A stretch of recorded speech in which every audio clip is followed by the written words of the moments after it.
G'day guys, got a review on a night vision unit that Tony was sent out.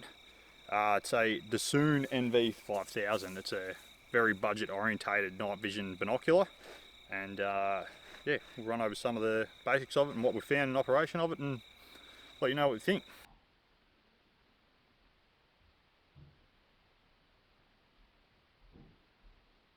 So normally around this time of the year with daylight savings, I tend to do a lot more night shooting than Tony does. So that's why I've been field testing this. So what we've got, digital night vision. For those of you who don't know the difference between digital night vision and analog night vision, I'd suggest watching a video detailing that first if you really want to know. For most of you out there, it's not particularly going to matter, but that is how the unit operates. It's a digital camera that sees beyond the human eye spectrum, so it sees in higher infrared wavelengths. So to do that, it's using a illuminator, lights up the air. It's effectively like spotlighting, but with a camera that can see a light that your eyes can't. So it's got built-in illuminator, obviously. It's got a day mode. It films in 1080p, films with audio.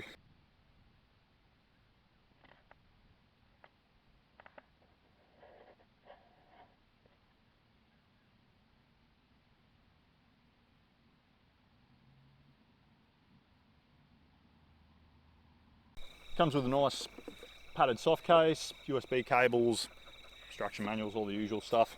It does run off AA batteries. It takes 8 of them, which is quite a substantial amount, but for a budget device, most people are going to have AA batteries available, so it does make sense in that regard. So far, I think I've maybe got 10-15 hours testing with it. The battery level's still saying full, so I can't gauge off that the actual lifespan of the battery, but suffice to say, you're going to be able to take it out for a night of shooting or observation, whatever you need for it may be, and you're not going to have to worry about batteries dying instantly.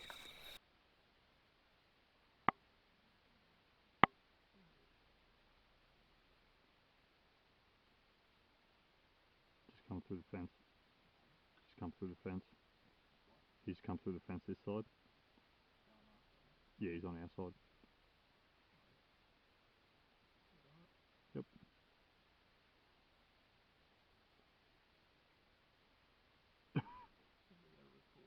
So the button layout's pretty intuitive to get used to.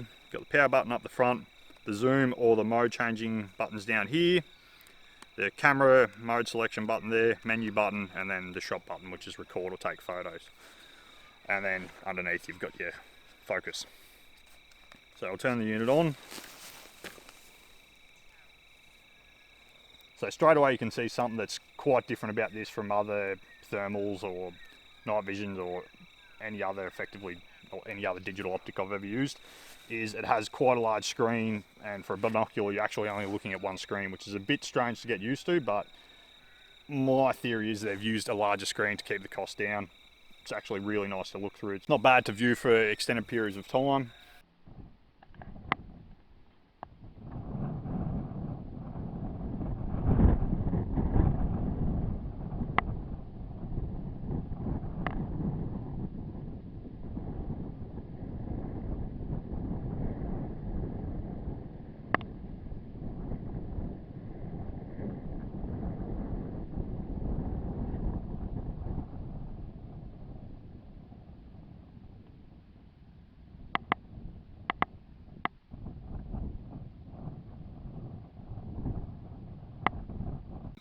One thing that I'm a bit on the fence about, and I can't confirm this because I have 20/20 vision, but I'm not sure if it'd be great for people who can't focus up close. There's no diopter adjustment like most other optical devices or digital devices, so that may be an issue for some people. I honestly can't tell you.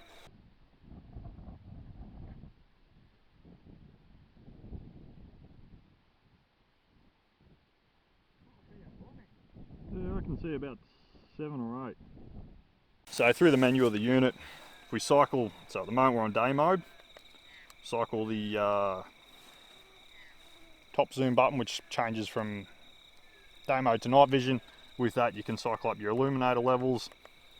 It's reasonably powerful illumination on it. You can probably identify rabbits out to 150 meters quite well. You pick up eye shine after that, but you're going to be struggling to know exactly what you're looking at. Like all digital night vision, it still does have issues seeing through grass or fog or smoke. that you can cut through with thermal, but this is, again, very budget orientated. It's just a little bit to the left of where you're looking at the moment.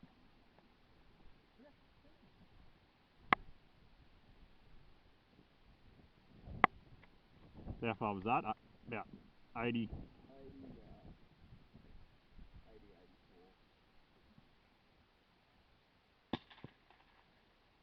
Shot. So at the time of filming this video, these are retailing for 300 Australian dollars, which is roughly 200 US, which it's a super accessible and possible way for people to get into night vision, potentially thermal down the track, and test the water, see if it's something they're interested in. So yeah, if you're a new shooter or you haven't got a massive budget to spend on night shooting, you get started with these. Maybe a night vision rear clip-on attachment, which you can pick up for around 700, 800 bucks. And for around $1,000, you can attach that to your existing setup, and you know, you can be quite effective if you're in suitable terrain for them. So if you're somewhere that has meter high grass, this is going to be pretty limiting, but large, flat, open country, they work really, really well. So whether you're shooting rabbits or foxes, you can actually, yeah, do some pretty serious work with these. So he's gone. The other one's still up there.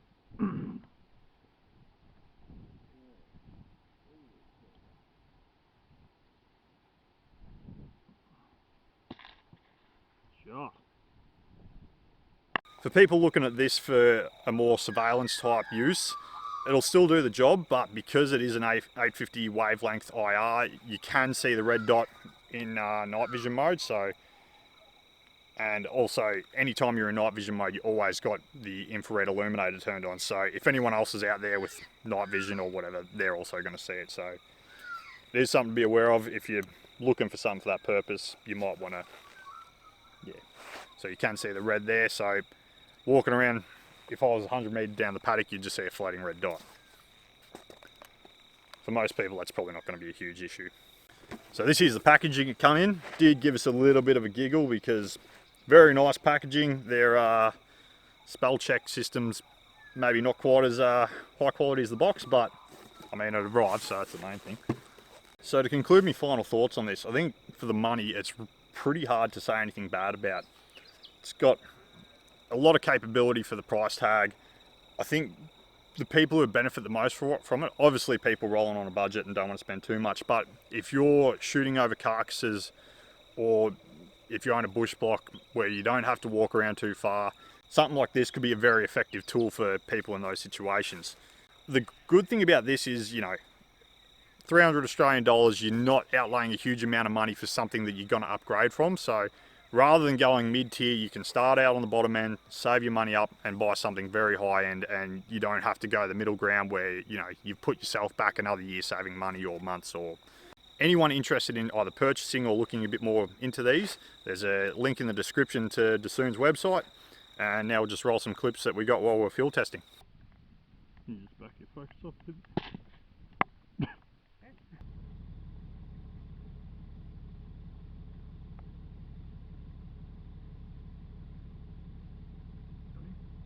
Yeah, there's two hairs there.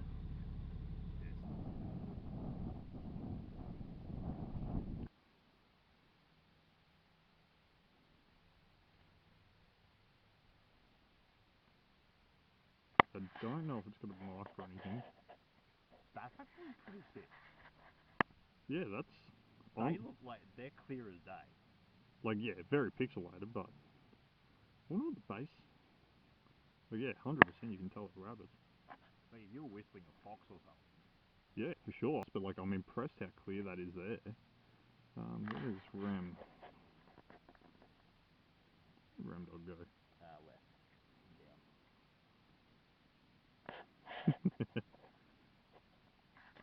What if I walk Rem? What you do? Oh, he just took a piss. I'll walk Rem, I'll take it out. Yeah. To like 200. Yeah, go for it.